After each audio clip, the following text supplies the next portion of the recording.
Big news out of Reds spring training. Hunter Greene going to be shut down potentially with elbow stiffness, it's being called. Welcome in, everybody. Chatterbox Reds. I'm Craig Sandlin, joined by the GOAT, Trace Fowler, and Nick Kirby. Nick, why don't you break it all down for us? What happened today?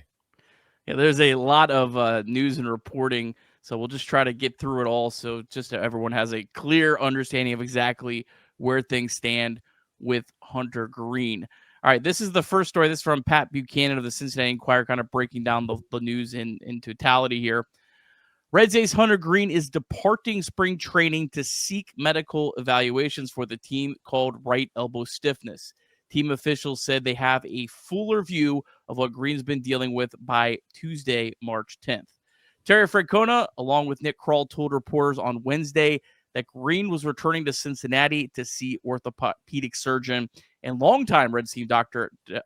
Timothy Krimchek. Greene will consult with Los Angeles-based physician, some guy, on March 9th.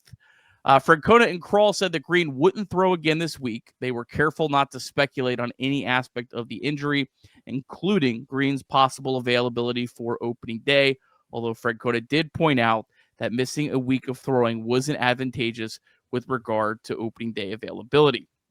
And Hunter Greene spoke with reporters at some point on Wednesday. This is from Charlie Goldsmith, the full transcript of Hunter Greene discussing the injury. I had this towards the end of last year with my 5 or 6 starts. I had elbow discomfort. It was a playoff push, so I pushed through it. I felt fine in the offseason. I got an injection. About a week before spring training started, the discomfort came back. I've been managing it through camp so far. We're going to check it out and get it looked at. It makes sense to do it right now. I know I have bone spurs. As of now, there's no UCL damage. Hopefully it's just that, and we'll get it taken care of, and I can get back to there. We have one of the best pitching staffs in baseball. I'm a big part of that. I want to go out there and compete with guys. Hopefully I can still make a good amount of starts and not miss a really good chunk of the season. And most importantly, the playoff push. Hopefully this is quick. I still have to check with the doctors. Then Greene was asked, does he feel like he'll miss the start of the season? I don't know. I'm not sure. Either way, I'm looking forward to. If something has to be done, it's early and we'll get it out of the way quick and we can have a big chunk of the season. If we have a playoff push, I'll be ready to go. Then he was asked, any long-term concern? Is the UCL okay? It's completely clean. I just got stuff floated around. I've got to see how we're going to manage that. Terry Francona's comments on Hunter Greene, quote, he's just not recovering the way he's comfortable. The ball is coming out pretty good. You're asking a guy to go out there and throw as hard as he can. We need to make sure he's okay.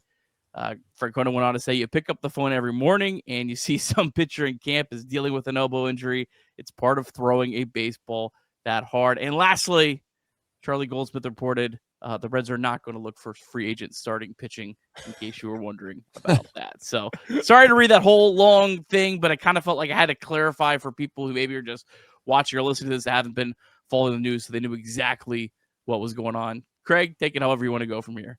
Yeah, well, look, this is, as Nick Kirby always loved to say, there's no such thing as too much starting pitching. Trace, what was your immediate reaction when you started to see these notes float in and the news come in about Hunter Greene and where he's at after just one spring training start? Concerning. I think obviously that's the first thing that comes to mind because it seems as if there's not a clear way to fix it, right? Like, I mean, even if you were to get injured and you say, hey, you know, this guy, you know, basically has to get Tommy John surgery. Although that's devastating news and it's not something that any of us want to hear, more times than not, the way that modern medicine has advanced and surgery has advanced, you kind of have a clear picture of, okay, this is the timeline. This is typically the rehab. As long as you do X, Y, Z correctly, you're going to be back probably around full strength at this time frame. Sounds to me like this is kind of like Pandora's, like we just don't know, because last year there was obviously hints towards Hunter Greene and his character and whether or not he was kind of, you know, whatever term you want to use, but being a little soft. I think that's if I could just strip out the politically correctness of all of this, like there were people within the organization that thought he was being soft. I didn't feel that way because ultimately there's nothing that he's ever shown that's evident to me that he was that type of person. And based off the fact that, and again, this is just my opinion, the health that he's put himself in, the the physique that he carries, it's really hard to be like soft and lazy and be that, that type of person or that athletic of a person. But, who knows? Maybe mentally there's something there that I don't know. Then all of a sudden he kind of comes back. He looks like the Hunter Greene of old, and we can kind of make fun of those reports about how, he was milking it, this, that, and the next. And now it's a little concerning, and that's the word that comes to mind because he's basically admitting that last year he really never totally got over it. He just kind of, in his words, pushed through it because they had the playoff opportunity in front of them. And then magically in the offseason, it's fine again. But then now a week before we start, it's not fine again. That's not good. I mean, we can strip it however we want. Whose fault it is, you guys knock yourselves out, man. Go ahead and take care of that portion of it. I don't really care whose fault it is. We can sit here and get in a pissing match about, this person should have done that. I don't know. I mean, at the end of the day, I'm not the person that throws 100 miles an hour. And I'm going to go out and assume that if 2 or 3 or 4 doctors say that something looks fine to them, they're going off the best that they know. And the truth is that there might be something wrong that doctors miss. Like, no disrespect to doctors, but sometimes, they don't get it right 100% of the time. But to be fair, maybe there's a mental block that Hunter Greene has that for whatever reason, if he has something small in his elbow, he gets overly sensitive to that. And we find ourselves in a position where I don't want to say he'll never be comfortable, but in a little bit of a way, maybe this is something that he'll always have to kind of mentally fight through. That's the nuts and bolts of it from my perspective. I'm sure we can get into the weeds of this a little bit more, but Nick, I guess I'll pass the question off to you. Like, what was the initial thought, and was there initial visceral reaction towards one side or the other? I don't really have any strong reaction to one side here. I hope there's not really sides. I hope at some point we get past the whole sides and we're just how do we make Hunter Greene the best he can be for our baseball team. And again, I'm not saying there really is sides, but there was sides at one point. I hope that's past. Definitely was. That's definitely the hope here. Yeah, I mean, this just sucks. I mean, that's the reaction to it. The Reds have really great pitching depth, but you can't replace Hunter Greene. Like, they can survive, I think, without Hunter Greene, but their ceiling is lower without Hunter Greene. Their floor is lower without Hunter Greene. It's really just that simple. So the thing that I kept reading when I was reading through that was hopefully not miss too big of chunks. The chunks where it was like, it be fully speculating here. Not a doctor. I'm not going to pretend to be a doctor like I know everyone else is going to want to do today. But me just speculating what I'm hearing in that feels like best case scenario. We're talking a couple months. Am I wrong? Well, we'll see. So I had a couple questions, and Nick, I know you just ran through this, but has he seen a doctor yet this spring? He's leaving spring training to go see Dr. Kremchak and Dr. Elatrosh, right? He hasn't. He must have, because he said right? he confirmed there was no UCL damage. So there But had he to also. been So my question is, he said, I know that he has bone spurs. Well, is that because you know it from last season when you got checked out, or is that because you got checked out recently and that's when you found out? Because my biggest concern here, and this goes back to the concerns that Trace you're talking about, that people continue to take sides, and this for me isn't about taking Hunter Greene's side or taking the front office's side about thinking he's soft, but it is about the conversation that has been ongoing about Reds team doctors. And if Hunter Greene knew that he has bone spurs, and he knew this last season, and he fought through it last season and was able to make his starts down the stretch. He talked about making 5 or 6 starts at the end of the season with this discomfort. Okay, you go out, you have a bad performance against LA. Now maybe we have a little bit of a reason why that happened. But why wouldn't you get this addressed over the offseason at that point? Because Google is magical. It's not always right, but removing bone spurs from your elbow is a 1 to 2 month recovery time, according to Google.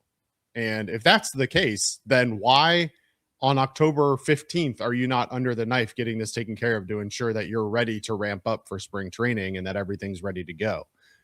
Maybe that's a Hunter Greene conversation. Maybe that's a Reds team doctor conversation.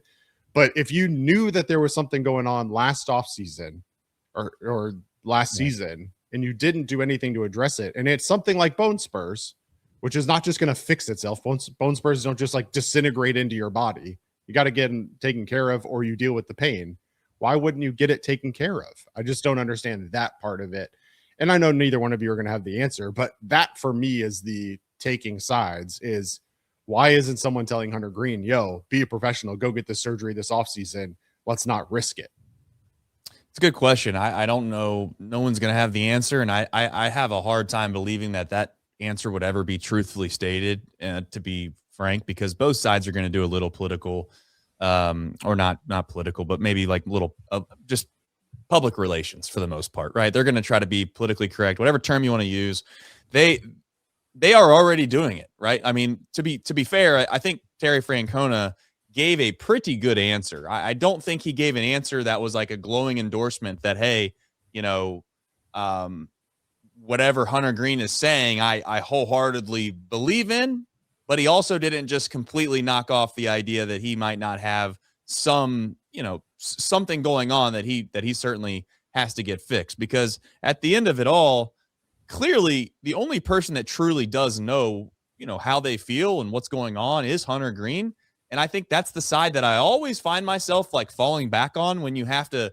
And again, like Nick said, the picking sides thing just seems a little bit goofy. But like if we were to sit here and try to figure out like why didn't he do this or who didn't do that or whatever, it's like I just fall back to Hunter Greene in the sense that he's his own person. You're at some point you're a grown adult, and obviously these guys make millions and millions of dollars. They have the luxury of being able to go wherever they want in the country to get their own personal opinions on what they should do with their body. And maybe, and again, correct me if I'm wrong, and I hope someone does. They can send me an email or send me a message if I'm wrong on this.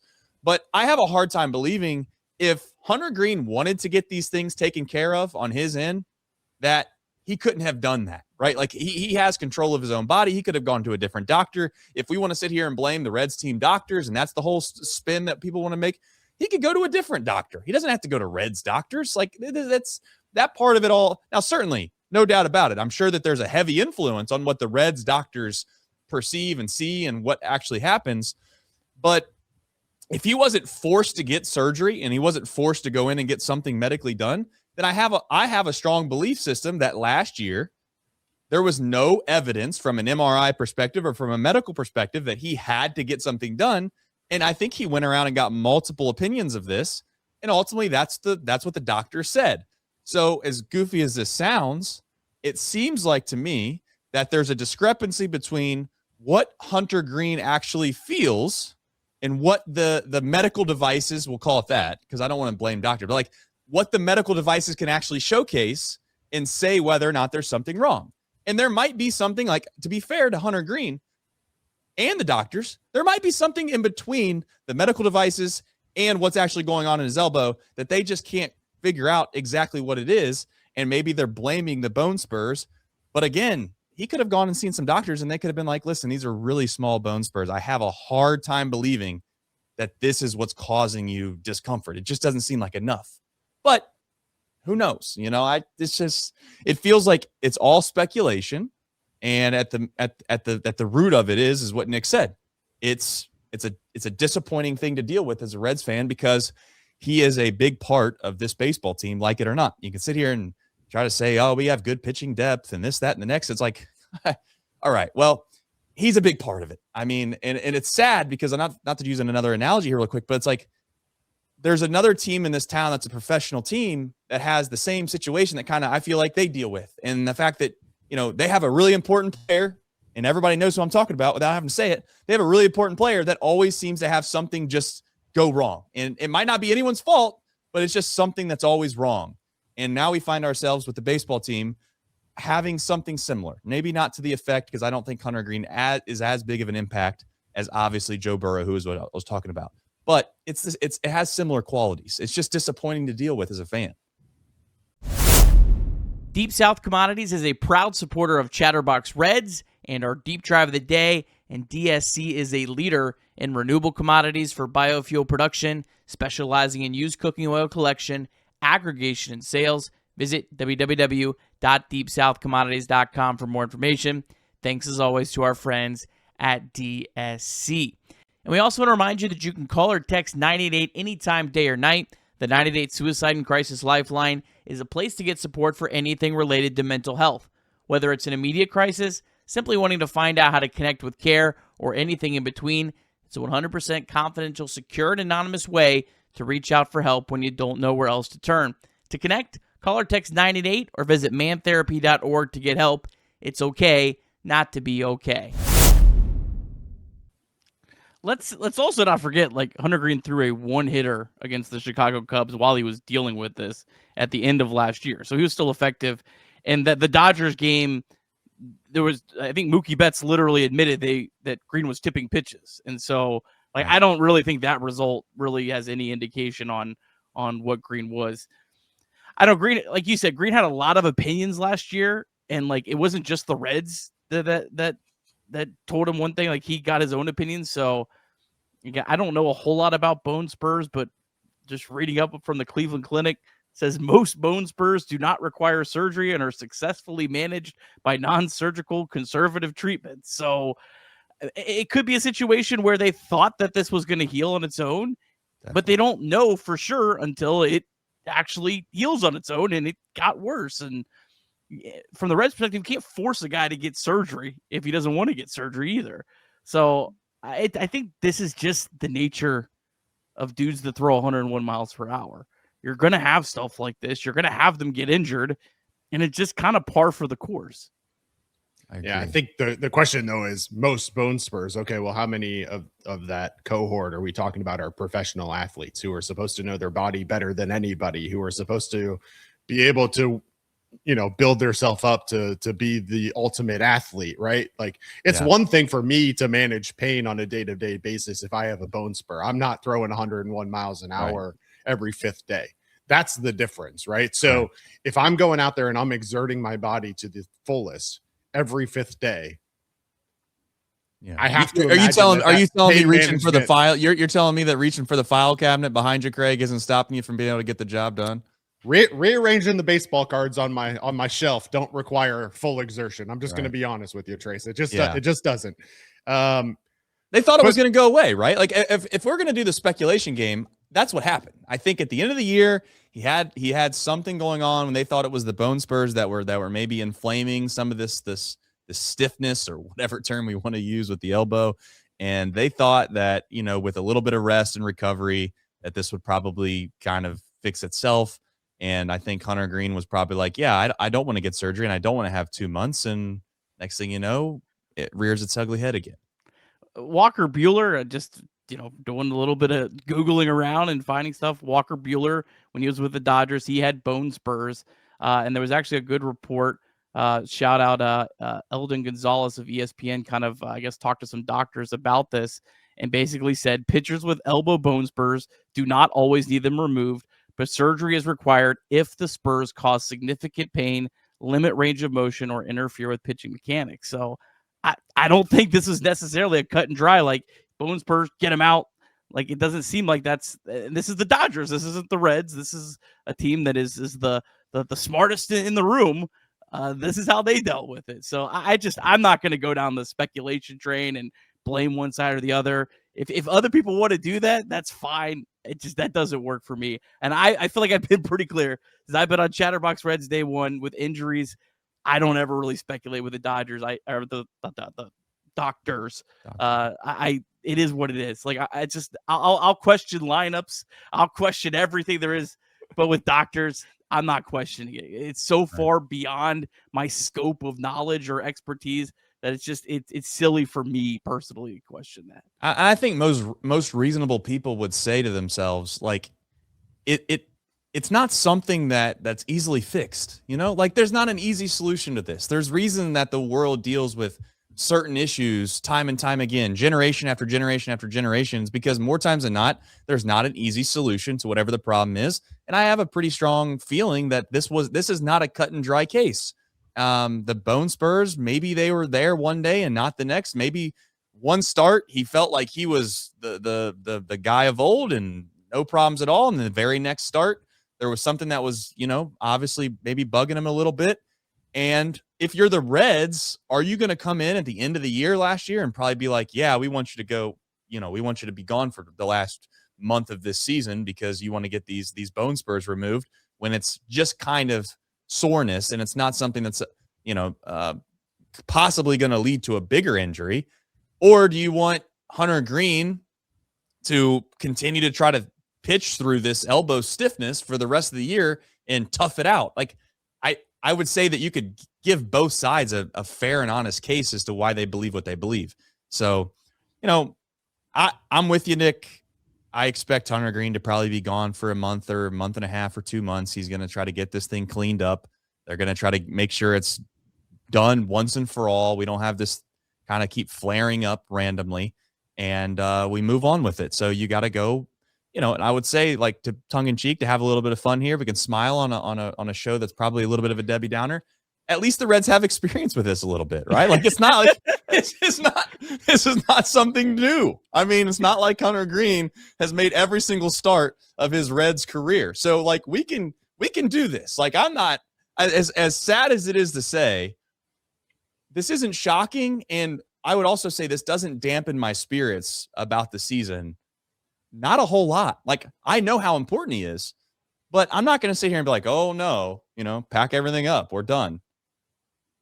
Yeah. If you haven't already, everybody, make sure you subscribe to the channel. Follow us on social media at CBox Sports. Look, I see 3 potential outcomes here, one of which I hope is a long shot, and then there are 2 probably more realistic outcomes. One is there is UCL damage, and this is the one we're going to knock on wood on. There is UCL damage. It's more serious than what Hunter Greene is leading on to, and he's out longer than any of us even imagine right now. The other 2 options that I think we're hoping are more in line is he either goes and he meets with these doctors and both of them agree that, hey, I get it, you're stiff, we can treat this. Let's take a couple weeks off, rest up the elbow. We'll give you a cortisone shot or whatever shot that they have that'll work magic and get him going, and we'll just continue to mitigate pain throughout the season. Or he goes under the knife and he gets him removed and he's out for 2 months or so as he works his way back from that.